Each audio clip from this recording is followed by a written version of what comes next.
नमस्कार, मैं हूं आपके साथ यशी शुक्ला। स्वागत है आपका हमारी खास पेशकश स्पेशल रिपोर्ट पे। आज हम सबसे पहले बात करेंगे मणिपुर में एक बार फिर बिगड़ते हालात की। यहां सतर्कता के चलते इंटरनेट बैन कर दिए गए हैं। बीएनएस की धारा 163 लागू की गई है। बता दें कि मणिपुर के 3 जिलों में कर्फ्यू लगाया गया है। वहीं हिमाचल प्रदेश की राजधानी शिमला के संजौली की मस्जिद का मामला लगातार तूल पकड़ता जा रहा है, जहां पर अवैध निर्माण को लेकर प्रदर्शन थमने का नाम नहीं ले रहा है। और इस पर हमारी रिपोर्ट देखिए। और आखिर में बात राहुल गांधी के अमेरिका दौरे की। देखिए, अमेरिकी सांसद इल्हान उमर से राहुल की मुलाकात के विवाद पर फोकस करते रिपोर्ट। तो चलिए चलते हैं खबरों के विस्तार में।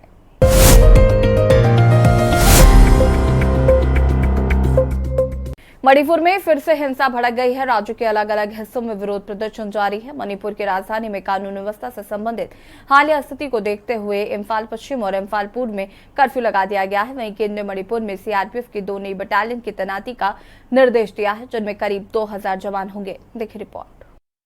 मणिपुर में बिगड़े हालात, सतर्कता के चलते इंटरनेट बैन।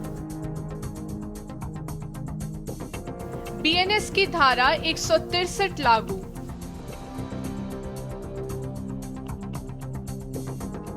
मणिपुर के 3 जिलों में कर्फ्यू।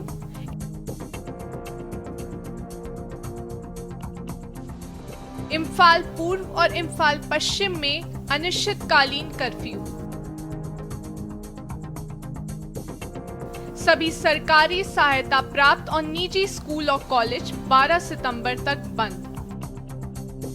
मणिपुर में एक बार फिर हालात बिगड़ते जा रहे हैं। स्थिति को काबू में करने के लिए दंगा नियंत्रण वाहनों के साथ आरएएफ को बुलाया गया है।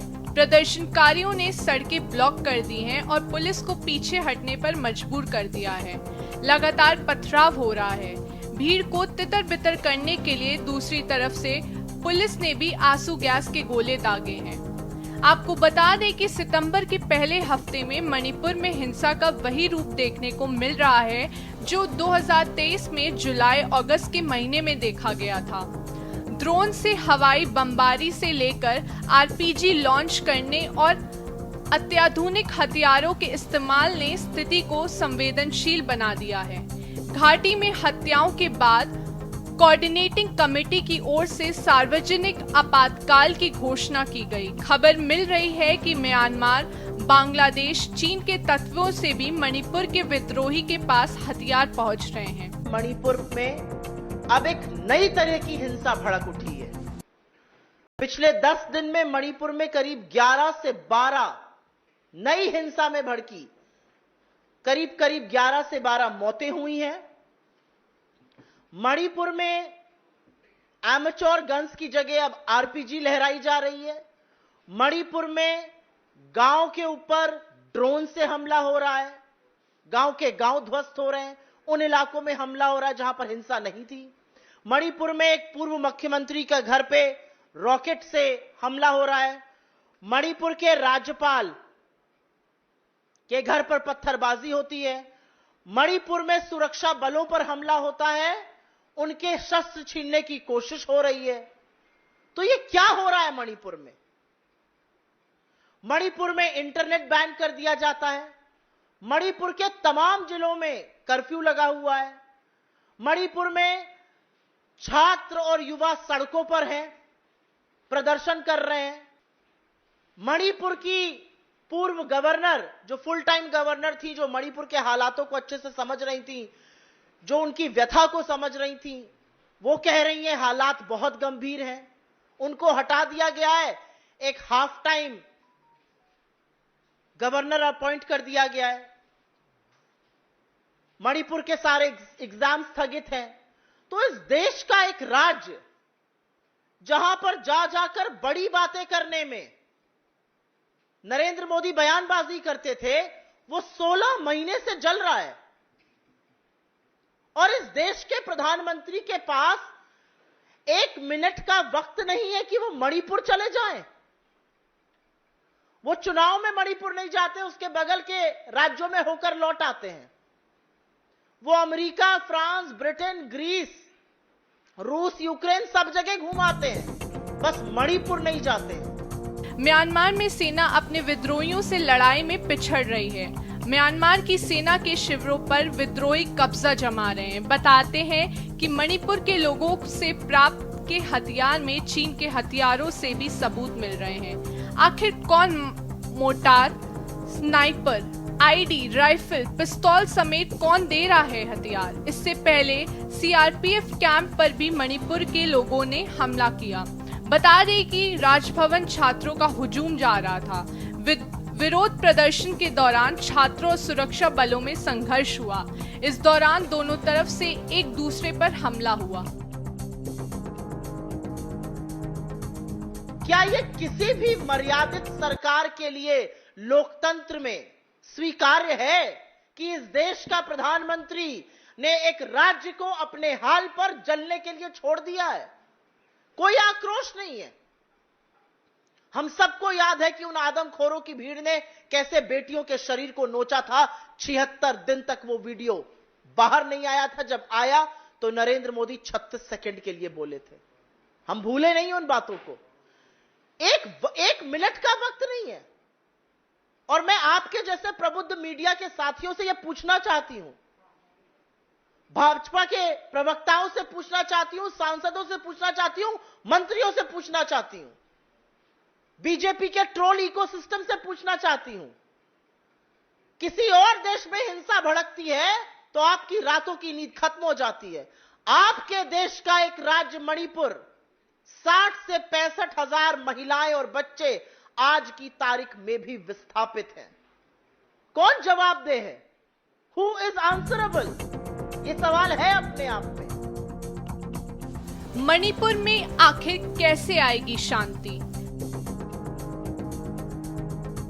मणिपुर के मुख्यमंत्री एन बीरेन सिंह मैथेई समुदाय से आते हैं। मैथेई और कुकी समुदाय एक दूसरे को फूटी आंखों से देखना नहीं चाहते। मैथेई समुदाय के लोगों की पुलिस प्रशासन और प्रभावी जगहों पर भागीदारी अधिक है, जबकि कुकी इस मामले में पीछे हैं। कुकी समुदाय मणिपुर की पुलिस प्रशासनिक अधिकारियों पर मैथेई का पक्ष लेने का आरोप लगाता है। उन्हें उम्मीद थी कि केंद्र सरकार इस दिशा में सही कदम उठाएगी, संतुलन बनाने की पहल करेगी, लेकिन इस तरह के उपाय प्रभावी नजर नहीं आए।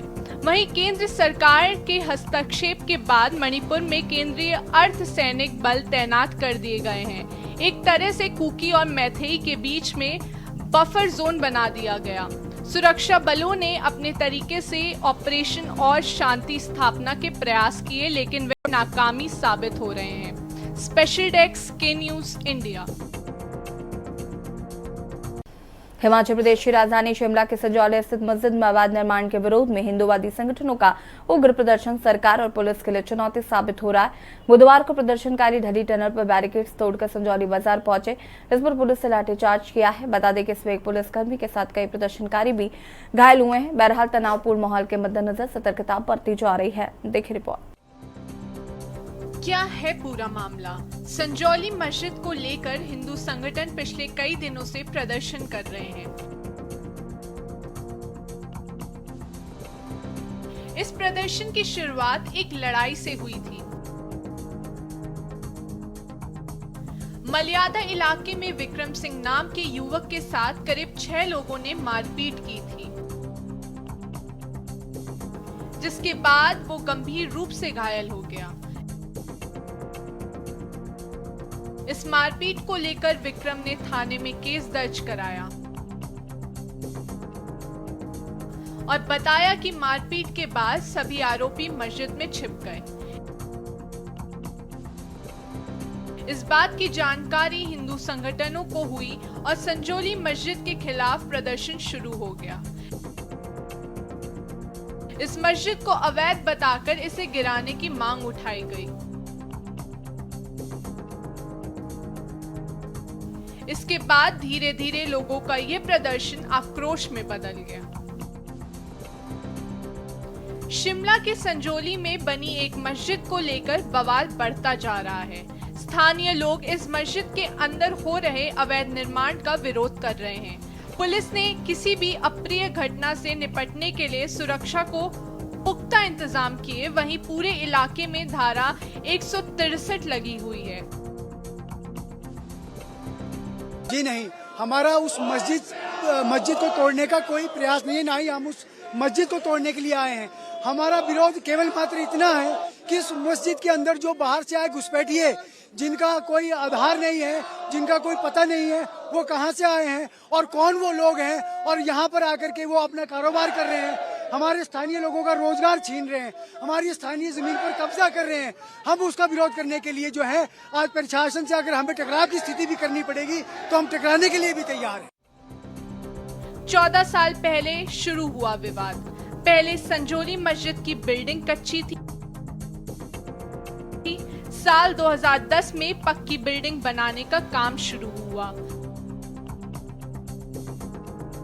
2010 में नगर निगम के पास अवैध निर्माण की शिकायत पहुंची। इसे लेकर 2010 से कमिश्नर कोर्ट में केस चल रहा है। इसके बाद 2024 तक यहां 5 मंजिल का निर्माण हो गया। आपको बता दें कि इसका निर्माण 1947 में हुआ था। वर्ष 2010 में इस मस्जिद में पुनर्निर्माण का कार्य शुरू किया गया है। बताया जाता है कि इस मस्जिद में पहले 1 मंजिल का निर्माण किया गया था, लेकिन बाद में निर्माण कार्य को और बढ़ाया गया। मस्जिद में हुए अवैध निर्माण कार्य को लेकर शिमला नगर निगम ने कई बार नोटिस जारी किया, लेकिन इसके बावजूद भी अवैध निर्माण को नहीं रोका जा सका। नगर निगम की नोटिस के बाद भी इस मस्जिद में अवैध निर्माण जारी रहा, लिहाजा अब यह मस्जिद कई मंजिलों की हो चुकी है। मस्जिद में हुए अवैध निर्माण कार्य के खिलाफ शिमला में बड़ी संख्या में लोग सड़कों पर उतरे। लोगों का कहना है कि वे इस धार्मिक स्थल के खिलाफ नहीं है, बल्कि इसके अंदर जो अवैध निर्माण हुआ है वो उसका विरोध कर रहे हैं।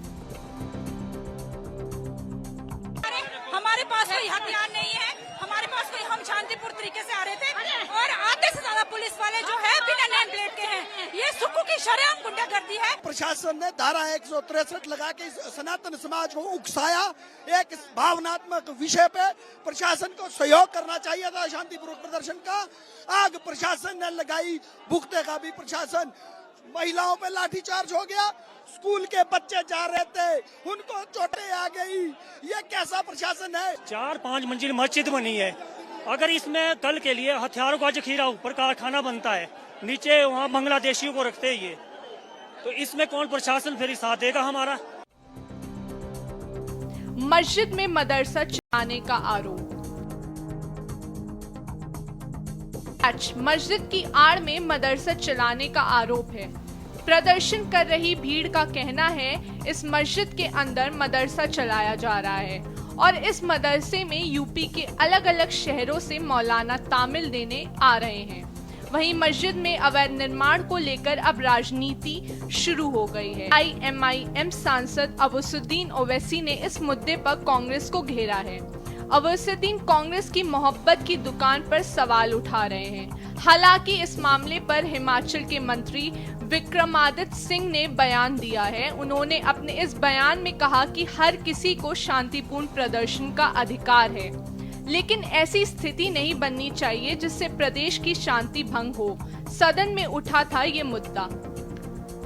गौरतलब है कि रविवार 1 सितंबर को संजौली में मस्जिद के बाहर जोरदार प्रदर्शन हुआ, जिसमें प्रदर्शनकारी अवैध बनी मस्जिद को तोड़ने की मांग पर अड़े थे। उसके बाद प्रशासन ने मौके पर लोगों को आश्वासन दिया था। स्पेशल डेस्क के न्यूज इंडिया। यहाँ रुकेंगे छोटे से ब्रेक के लिए, जो हाजिर होते हैं। फिर से आप सभी का स्वागत है।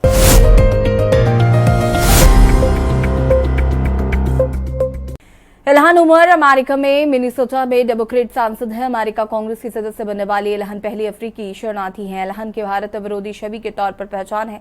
2022 में वो पाकिस्तान के कब्जे वाले कश्मीर POK गई थी, जिस पर काफी विवाद हुआ था। अब नया विवाद राहुल गांधी से मुलाकात पर खड़ा हो गया है। देखिए रिपोर्ट। इल्हान उमर से मुलाकात पर विवाद। लोकसभा में नेता प्रतिपक्ष राहुल गांधी ने अमेरिका की अपनी यात्रा के दौरान विश्वविद्यालयों में छात्रों और शिक्षकों के अलावा भारतीय प्रवासियों से मुलाकात की। बता दें कि कांग्रेस नेता ने रिबन हाउस ऑफिस बिल्डिंग में हुई एक बैठक में इल्हान उमर समेत कई अमेरिकी सांसदों के साथ मुलाकात की। हालांकि उमर से राहुल की तस्वीरें सामने आने के बाद भाजपा ने राहुल गांधी पर जुबानी हमले शुरू कर दिए हैं। बीजेपी के निशाने पर राहुल। वहीं केंद्रीय गृह मंत्री अमित शाह ने सोशल मीडिया एक्स पर एक पोस्ट से हमला बोलते हुए लिखा, देश विरोधी बातें करना और देश को तोड़ने वाली ताकतों के साथ खड़े होना राहुल गांधी और कांग्रेस पार्टी की आदत सी बन गई है। शाह ने कहा कि चाहे जम्मू कश्मीर में नेशनल कॉन्फ्रेंस के देश विरोधी और आरक्षण विरोधी एजेंडे का समर्थन करना हो या फिर विदेशी मंचों पर भारत विरोधी बातें करनी हो, राहुल गांधी ने देश की सुरक्षा और भावना को हमेशा आहत किया है। इसके अलावा केंद्रीय मंत्री पीयूष गोयल ने भी इस मुलाकात को लेकर निशाना साधा है। मंत्री ने कहा, राहुल गांधी अपने अंतर्राष्ट्रीय दौरों में बार बार भारत को बदनाम किया है। वह उमर से मिलते हैं जो भारत विरोधी प्रचारक और पाकिस्तान समर्थक हैं। वे कश्मीर के भारत का हिस्सा होने की आलोचना करने के लिए जानी जाती हैं। ऐसी भारत विरोधी ताकतें कांग्रेस पार्टी और राहुल गांधी की दोस्त बन गई हैं। बहुत दुख होता है जब कांग्रेस के नेता राहुल गांधी जी विदेश जाकर बार बार भारत का अपमान करते हैं, हर भारतवासी को शर्मिंदगी पहुंचाते हैं। उन्होंने एक आदत सी बना ली है कि भारत के बाहर जाना, शायद बीजेपी और सरकार के खिलाफ उनको इतनी ईर्ष्या है कि सरकार की आलोचना करने के बजाय वो भारत के हितों को पूरी तरीके से ध्वस्त नष्ट करते हैं। यूनाइटेड स्टेट्स ऑफ अमेरिका के उनके दौरे के जो खबरें आ रही हैं बहुत ही दुखद है, सब पर चोट पहुंचाती है। वो भारत विरोधी ताकतों को मिलते हैं। ऐसी महिला जो भारत की बार बार आलोचना करती है, मुस्लिम ब्रदरहुड की साथ खड़ी दिखती हैं, पाकिस्तान के साथ खड़ी दिखती हैं, कश्मीर भारत का अभिन्न अंग है उसके बारे में भी आलोचना करती हैं। आईएसआई जैसी संस्थाओं के साथ उनकी खबरें निकलती रहती हैं। एक बेबुनियाद बात जो महिला कहे कि भारत में हमारे मुस्लिम भाई बहन सुरक्षित नहीं है, उनके साथ जब राहुल गांधी दिखते हैं तो देश का ही नहीं हर देशवासी का भी अपमान करते हैं और मैं इसकी घोर निंदा करता हूं। अमेरिकी सांसद इल्हान की भारत विरोधी छवि। आपको बता दें कि अमेरिकी डेमोक्रेटिक सांसद इल्हान उमर की भारत विरोधी के तौर पर पहचान है।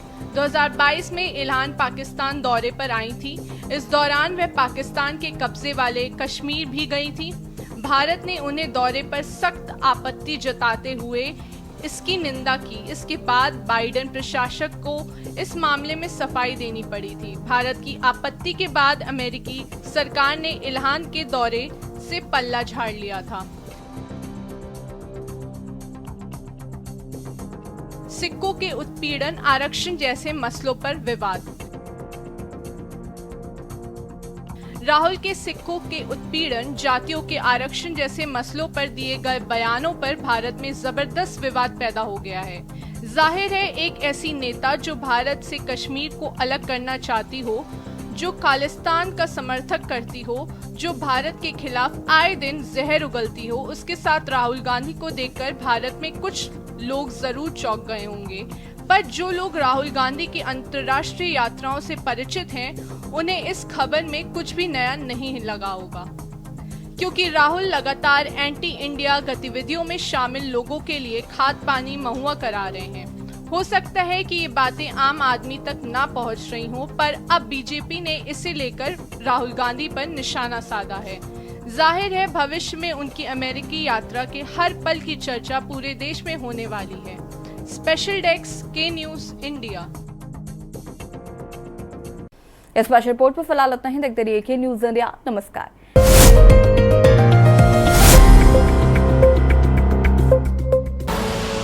आप देख रहे हैं के न्यूज, खबरों का सारथी।